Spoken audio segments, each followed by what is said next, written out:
ভোগান্তি পোহাইতেছে এত রাতে? অবশ্যই আমরা একজন মেয়েকে বলবো যে তুমি অন্য করো, এটা অধিকার। এরা ইসলামের দেশে কথা বলে না, এরা পর্দার বিরুদ্ধে কথা বলে না। তাদেরকে গ্রেফতার করা হয় না কেন? জোর করে জবানবন্দি দেওয়া হয়েছে। এবং এই পুলিশ কেন তার কাছ থেকে জোর করে জবানবন্দি নিল?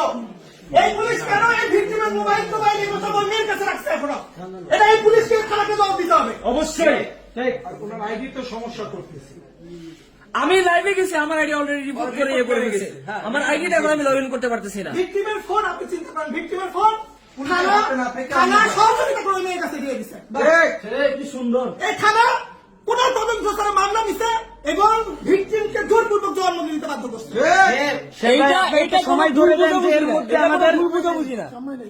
এটা এখানে একটা থেকে অবস্থান করছি, আমাদের সময় কি মূল্য নাই? আমরা তো এখানে আমরা লোকালে থাকবো, ভাই আমরা বাইরে থাকবো না। আমরা লগা থাকবো, চলেন। লোকালে থাকবো, ওই ভাইকে লোকাল থেকে বের করা হবে। যত ইচ্ছা ঢুকুক, আমাদের কোনো থানার প্রতি কোনো চিন্তা নাই। আমরা সম্মান করছি, আমরা এতক্ষণ আইনকে সম্মান করছি, আইন আমাদের সম্মান। ভাই বেরোতে দেন, বেরোতে দেন, বেরোতে দেন, আমাদের বেরোতে দেন। আইন আমাদেরকে কোনো সম্মান করে লকার নাই। খোলেন, লকার খোলেন। আইন আমাদেরকে সবাই লকারে যাবো, সবাই লকারে। আইন আমাদেরকে কোনো সম্মান করে না। সবাই লকারে যাবো, ভাইয়ের সাথে আমরা লকাবে থাকবো। সবাই লকারে যাবো।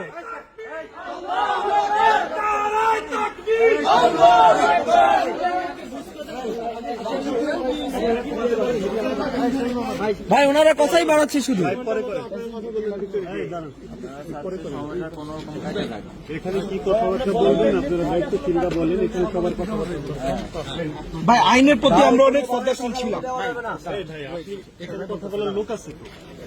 আচ্ছা ঠিক আছে, আমি সিদ্ধান্ত নেই। আচ্ছা ভাই, আপনারা কি হচ্ছে সেটা জানার জন্য আসছেন? ডান, লাইভ করেন। কি হচ্ছে সেটা জানার সবার অধিকার আছে, আমরা কোনো সিদ্ধান্ত দিচ্ছি না। আমরা কেউ কথা শুনতে চাচ্ছি না। অন্যান্য সদস্য এখানে জানার দরকার নেই।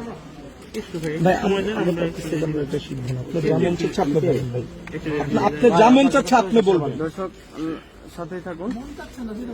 যেটা লিগেল এটাই বলতে হবে। এখানে আমরা তো অপরাধী না। না না, আমরা বাতিলের বিপক্ষে কথা বলতে আসছি, হকের পক্ষে আমরা এতক্ষণ ছিলাম, আমাদের মানে কোনো দামই দিচ্ছে না। ভাই একটু বাস এইটুকু, ঠিক আছে, ঠিক আছে, ঠিক আছে। হ্যাঁ এবার জিজ্ঞেস করেন।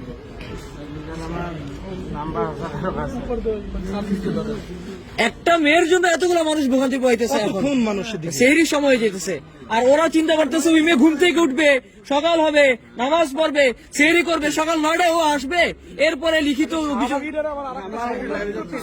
ভাই এটা হচ্ছে যে রমাদান মাস, আমরা সবাই রোজা ছিলাম এবং আমরা তারাবি পড়ে আসছি।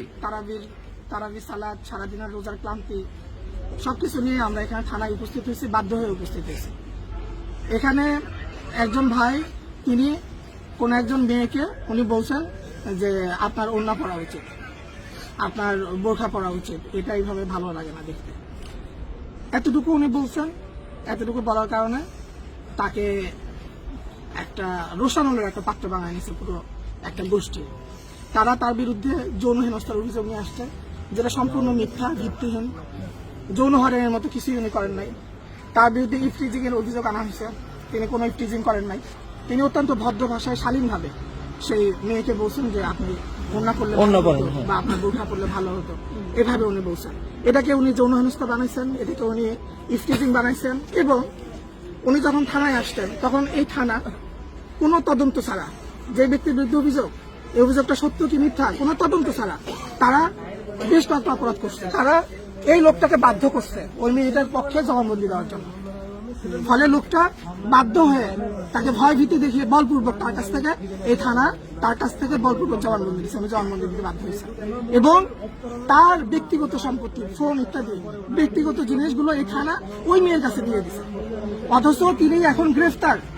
তার সমস্ত ব্যক্তিগত জিনিসগুলো থানায় থাকার কথা, কিন্তু এটা তার কাছে নাই। এটা আছে হচ্ছে যে ওই যে মহিলা অভিযোগ করছে সেই মহিলার কাছে আছে। এখন আমরা